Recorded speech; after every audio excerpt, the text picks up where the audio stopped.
रात के भयानक अंधकार को चीरते हुए ट्रक रफ्तार से भाग रही थी। हड्डियों को पिघला देने वाली सर्द रात अपना कहर ढा रही थी। रात के ठीक 12 बज रहे थे। रास्ता खुला मगर सुनसान था। ट्रक की हेडलाइट सड़क के काले घने अंधेरे को पूरी तरह दूर करने की नाकाम कोशिश करती आगे बढ़ रही थी। आधी रात के बाद ही अब्बास को गाड़ी ड्राइव करने का मजा आता था। ज्यादातर इस वक्त सड़क बिल्कुल सुनसान मिलती, जिसके कारण उसे अपनी मर्जी के मुताबिक गाड़ी भगाने का मौका मिल जाता। ऐसे वीरान रास्तों पर उसे रोज का आना जाना लगा रहता था। आधी रात के बाद लूटपाट की वारदातें आम बात थी। हालांकि अब्बास किसी से डरता नहीं था। रोज की तरह आज भी उसी रफ्तार से वह आगे बढ़ रहा था। रास्ता काफी डरावना होने के बावजूद वह बेफिक्र होकर तेजी से ड्राइव कर रहा था। ठीक उसकी बगल में अब्बास का बेटा ठंड से बचने कंबल ओढ़कर सोया था। गुजरात की बॉर्डर पार करके गाड़ी राजस्थान में दाखिल हो रही थी। अंबाजी होकर आबू की ओर आगे बढ़ने वाला रास्ता टेढ़ी मेढ़ी पहाड़ियों से गुजरता था। राजस्थान में एंटर होते ही बॉर्डर पर आने वाले छोटे से शहर को क्रॉस करते उससे पहले ही एक हादसा हो गया। घने जंगल में पहाड़ी की ढलान पर एक जबरदस्त धमाके के साथ गाड़ी का टायर फट गया। ब्रेक लगाकर अब्बास ने गाड़ी को कंट्रोल कर लिया। टायरों की चीख के बाद गाड़ी रुक गई। रात के अंधेरे में वृक्षों के डरावने चेहरे किसी राक्षसी कंकाल की भांति लग रहे थे। निशाचर जीवों की आवाजें उसे बिल्कुल भी ठीक नहीं लगी थी। कहीं दूर घनी झाड़ियों में उल्लू भयानक आवाजों से डरा रहा था। अचानक लगी ब्रेक के कारण अब्बास के लड़के की गहरी नींद उड़ गई। कांय रयूम अब्बा जान, उस्मान ने मारवाड़ी लहजे में चिंता जताई। उसकी आवाज में कंपी थी। गाड़ी पंक्चर रेगी है और की कोनी रियूं, तू उठ गयो है तो टायर बदलने में मारी मदद कर ले। एड़ी घबराने की बात कोनी है, अमार गड्डी तैयार रेजाइला। अब्बास ने अपने बेटे का हौसला बढ़ाया। जी अब्बा जान कहकर उस्मान आसपास के जंगलों में नजरें घुमाता हुआ पिता की हेल्प करने लगा। किसी डरावनी कहानी से यह माहौल कम नजर नहीं आ रहा था। जगह किसी भूतिया टीले की तरह दिख रही थी। हैरानी की बात यह थी कि उनकी ट्रक के अलावा कोई भी वाहन इस सड़क पर दूर दूर तक दिखाई नहीं दे रहा था। काफी डरावना हॉरर सीन था।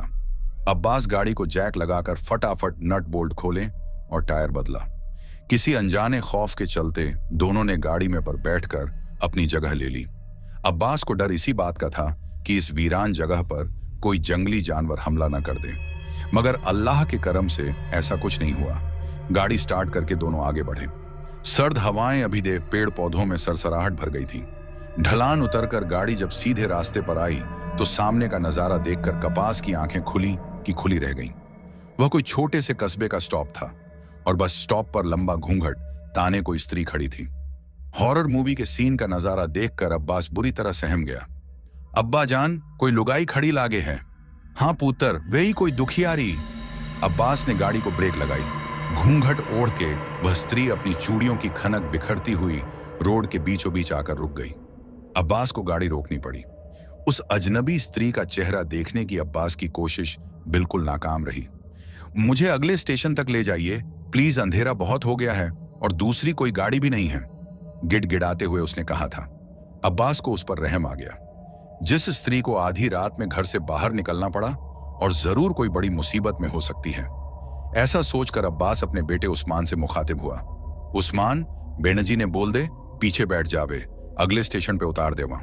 उस्मान ने उस स्त्री से बात करने खिड़क से बाहर सिर निकाला, मगर वह रहस्यमयी स्त्री न जाने कहां गायब हो गई। अब्बा जान, वह लुगाई तो कटे दिखे कौनी। उस्मान परेशान होकर बोल उठा। खिड़की खोलने पीछे देख ले एक बार।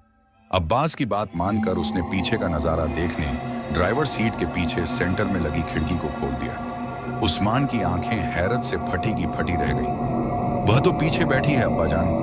उसने बात भले ही अब्बा जान से कही थी, लेकिन जैसे वह खुद को भी यकीन दिला रहा था। राहत की सांस लेते हुए अब्बास ने गाड़ी की गति तेज कर दी, जबकि उस्मान की अब नींद उड़ चुकी थी।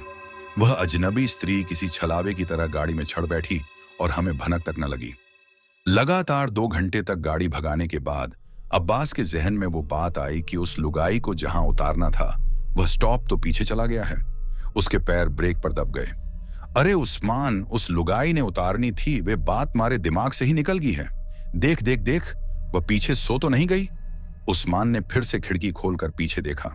उसकी आंखों को दूसरी बार झटका लगा। वह हड़बड़ाकर बोल उठा, अब्बा जान, वो लुगाई तो गाड़ी में नहीं है। अब्बास ने उस्मान को ऐसे देखा जैसे उसने कोई बचकानी बात करती हो। क्या बात करता है? ठीक से देखता, कोने में बैठी होगी छुपकर। ठीक से देखा मैंने, वो गड्डी में नहीं है। फिर तो लागे है, जब गड्डी धीमी पड़ी वेला तब वो उतर गई लागे। उस अनजान औरत का डरावना चेहरा अभी भी अब्बास की आंखों से दूर नहीं हो रहा था।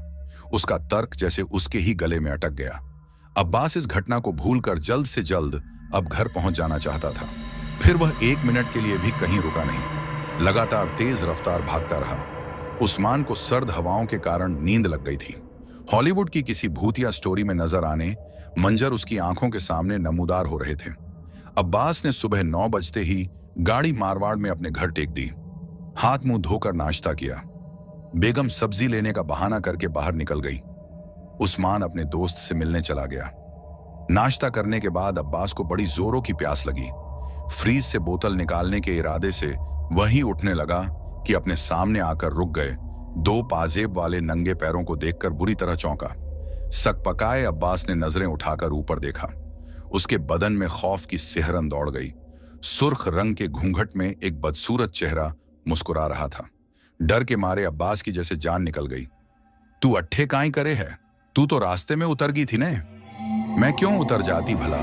तुमने ही तो मन ने अपने साथ बुलाया है। अब तो मैं थारे घर में घुस गई हूं, थारी लुगाई बनकर। अब मैं धन्ने छोड़ के जाने वाली नहीं हूं। किसी को बोला तो जान ले लूंगी थारी। अब्बास जहां खड़ा था वही बुत बन गया। उसको यकीन नहीं हो रहा था कि एक भूतनी उसके घर में मौजूद थी। मगर मेरे घर में लुगाई है। डरते डरते वह इतना ही कह पाया।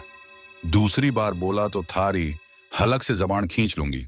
घूंघटे वाली औरत ने अब्बास का गला पकड़ते हुए कहा, तन्ने छोड़कर मैं कहीं नहीं जाने वाली, पर छोरी थन्ने में रखुला कहां? मैं बताती हूं थन्ने। थारा पैर री जांद में चीरा कर ले फटाफट। मेरे सिर के बाल काट कर थारी जांद में सी ले। मैं वहीं रहूंगी। ना चाहते हुए भी अब्बास को उसका हुक्म मानना पड़ा। उसकी जिंदगी प्रेत बाधित हो चुकी थी। कराहते हुए अब्बास ने अपनी जांद में चीरा दिया और उस चुड़ैल के बाल काटकर चमड़ी के अंदर सी ली। उसके बाद वो बदसूरत चेहरे वाली चुड़ैल अब्बास के साथ उम्र भर उसकी घरवाली बनकर रह गई। अब्बास की असली पत्नी को डराकर चुड़ैल ने कभी उसे अब्बास के करीब नहीं आने दिया। अब्बास दिन ब दिन दुबला होता गया और एक दिन अचानक ही सब ने उसे अपने कमरे में मरा हुआ पाया।